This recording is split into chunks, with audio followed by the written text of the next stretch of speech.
Hi guys, welcome back to another video. So, for today's video guys is magre-review tayo ng nabili kong portable power station dito sa TikTok. And actually guys, last week ko siya nabili kaya nga lang ngayon lang ako nagkaroon ng time para mag-shoot or mag-video regarding dito sa portable power station.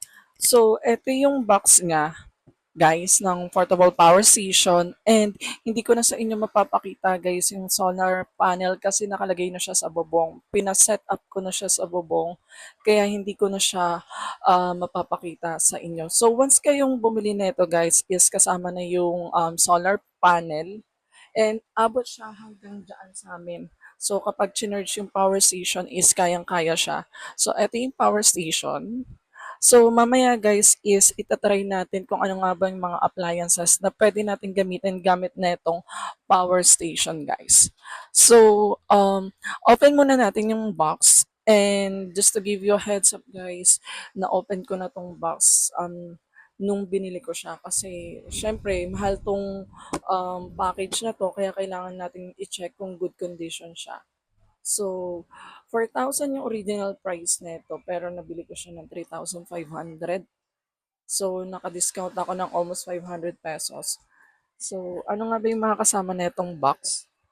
So, meron siyang manual. Ito yung manual niya, guys. Ito yung manual. And then, meron siyang ganito. So, kung may extra battery kayo, pwede nyo tong gamitin. Magagamit nyo siya. And then, eto guys, pwede nyo tong gamitin pang charge. So, kung may mga outlet kayo sa bahay, pwede nyo to. So, instead gamitin yung solar panel. And then, meron siyang ganito. So, mga USB pang charge ng mga cellphones natin. So, ngayon naman guys, i-check natin kung ano nga ba yung mga appliances na pwede dito sa portable power station. So, eto guys yung ating portable power station. So, may tatlong button siya. Eto kapag i-on nyo yung power station. And then, eto yung ilaw. And then, eto yung charging station guys. So, dito, i-on natin siya gamit ang ating, i-check natin yung extension natin.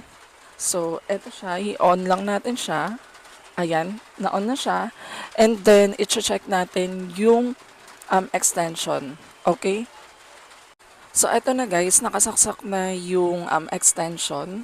So, sa extension natin, may nakasaksak na Christmas light. Kung makikita nyo guys sa video na to, nag-iiba-iba yung kulay ng ilaw. And then, meron tayong dim light paggabi.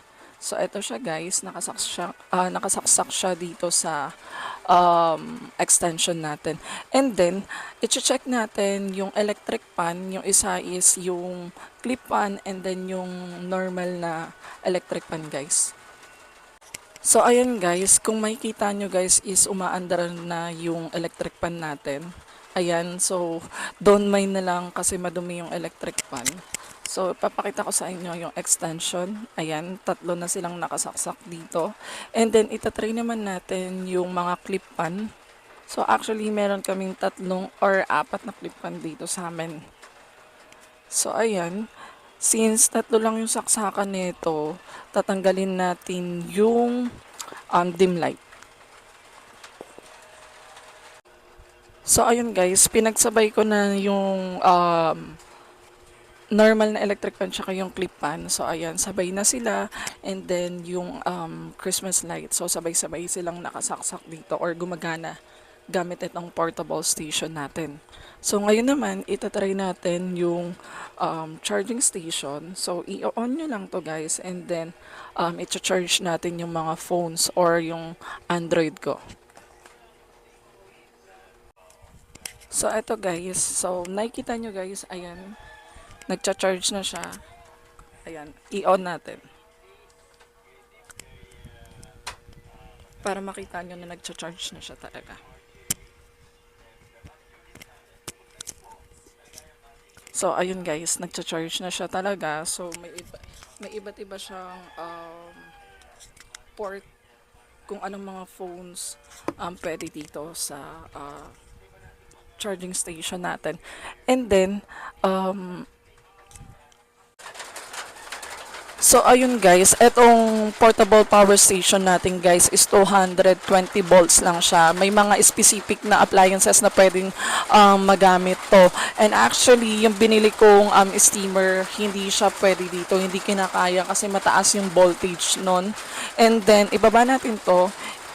Ito yung mga specific na appliances na pwede nyong gamitin gamit tong portable power station. Pwede siyang LED lamp, TV, digital devices, AC fan. Pero depende yan sa voltage na nabili nyo ng portable power station. So since 220 volt nga lang siya, hindi kaya yung matataas na appliances. So ayun guys, na-try na natin yung power station, charging station. So ngayon guys, iti-try naman natin yung ilaw niya guys. So i-on nyo lang yung button sa gitna. Depende sa inyo kung ano yung gusto nyo. Na-adjust naman yung ilaw. Pwedeng mahina, pwedeng malakas, pwedeng patay sindi. Depende kung paano nyo gagamitin yung ilaw. So ayun guys, sana nagustuhan nyo tong video na to. So kung nagustuhan nyo, at gusto nyo pang maraming malaman tungkol dito sa portable power station, just comment down below.